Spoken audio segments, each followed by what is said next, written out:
Hello everyone. You can't see me too well. I'm trying to get the camera up close enough that you can actually see the words here.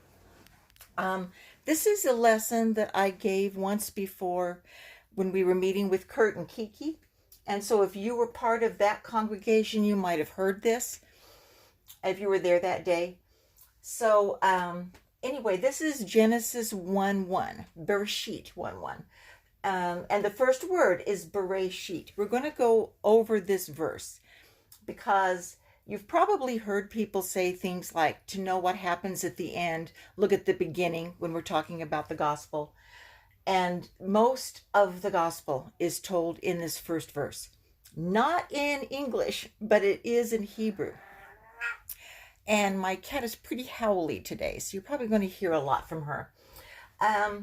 Okay, so I'll go over it slowly once and then read it faster, and then we'll go back over each word. Bereishit bara Elohim et hashamayim v'et haaretz. Bereishit bara Elohim et hashamayim v'et haaretz.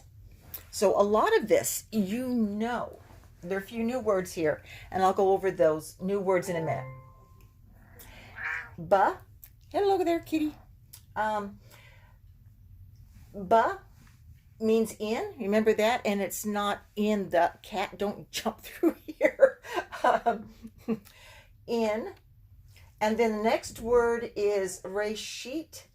And you might recognize the resh here or rosh. If you marked it different for vowels, it would be the letter resh. And it means the head because rosh is head. Reshit is the beginning or the head of an event. We usually translate it in the beginning. So you might think of it as this at the start of things, something like that. Bereishit bara. That is the verb. The noun comes after it. Bara. That means to create, but it's a special kind of create. It means to create out of nothing. Most of the time, when you read the Tanakh, there are other words for create. Arak is one of them, and it means to arrange, and it means that you take things that already exist and assemble them together in a new way. Bara. If somebody finds it someplace else, please let me know. I'm not aware of it being used anywhere. Oh, great. The cat's throwing up. I don't know if you can hear that in the background. Life with pets. I think it's only used with Elohim because everybody else creates out of things that exist. He could create out of nothing. So in the beginning, God created. And then the next word is et. And that signifies that the next word is a direct object. What did he create? The shamayim, that means the heavens. The heavens, the is and, et is that direct object marker again.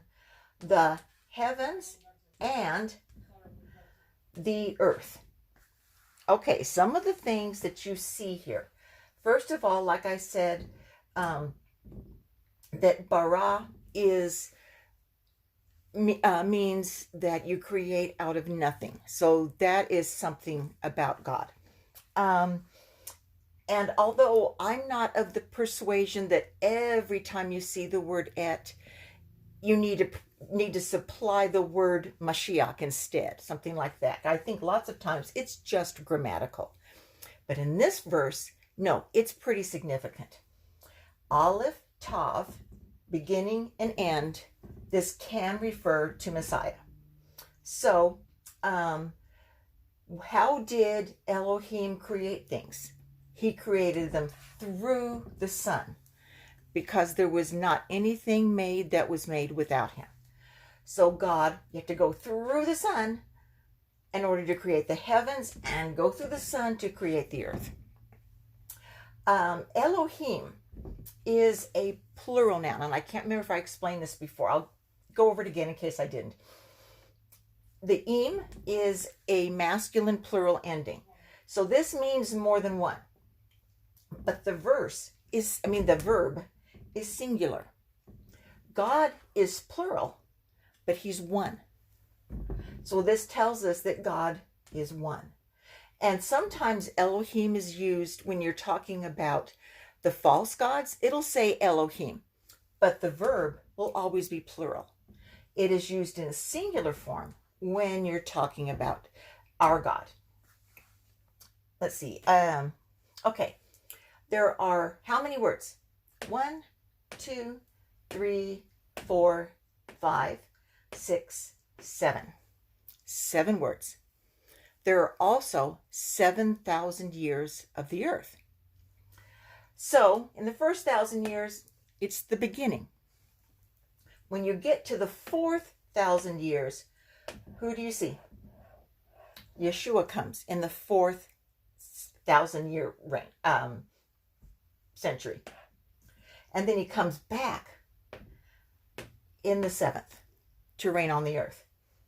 So he came the first time and he came again the next time. He came the first time in the 4th century. He'll come at the end of the 6th century, and he'll be on the earth after that. And after he came during the 4th century, where did he go? The heavens. And he'll come back to be on the earth. So you find out that in the beginning, God created everything, and he did it through the Son. And the Son, the Messiah, will come in the 4th set of 1,000 years. We'll go back up to heaven. And then at the end of the 6,000 years, he'll come back to be on the earth. That pretty well tells what's going to happen. And if seemed like there were more to tell, but I can't remember where it is right now. So anyway, I'm going to go over the words that are new here. And I know I haven't done the review one. I will do that this evening. At least that's the plan, if nothing comes up. I have a son that's moving today, so I'm not sure if I'll wind up over there tonight or not. Okay, and this blue really needs some cleaner. Okay, so the new words were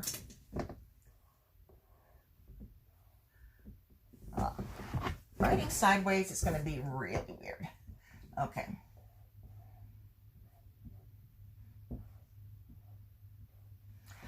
Bara. That means to create out of nothing.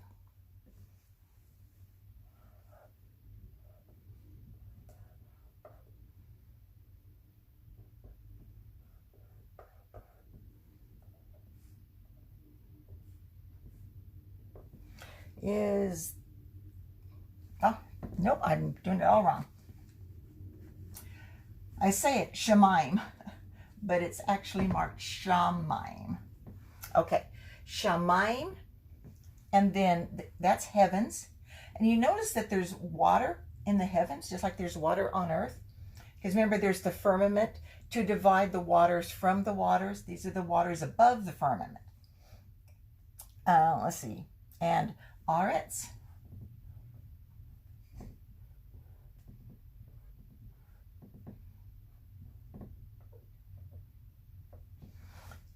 That is land. And then Rosh. Oh, I know there's one other thing I was going to tell you. I'll see if I can put it back up there. Just to confuse the issue. Okay. So, bara means to create out of nothing. Shamayim. This is at the regular mem. This is the mem sofit because it's at the end of the word. Heavens. Aretz. Land or earth. Rosh. And that means head. This is specifically like the head on a person, but it could be the head of other things as well. The head of an organization, for example. Okay. So, let's see. I can remember how it looked. This is going to be good practice for me. And I'm writing bigger. Okay. Bereishit. Okay. I think that's right.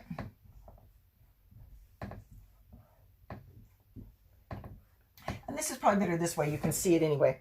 See it better. Bet, resh, aleph. Bet, resh, aleph. They're not at all similar. In this case, the ba is a preposition that means in, and the resh and aleph are part of Bereishit.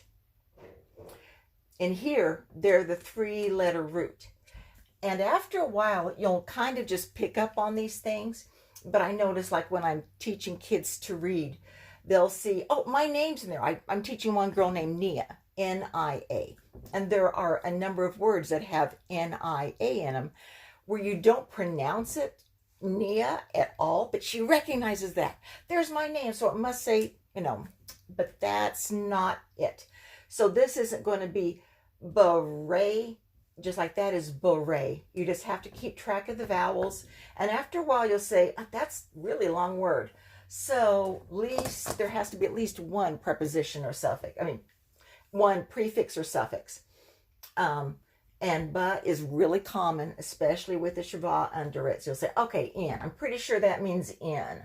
So what do I have left? If I take, the tav can also be an ending for a lot of things. And if I just have that in the middle, the resh, aleph, and sheen, well, that could be something to do with a head. In, head of.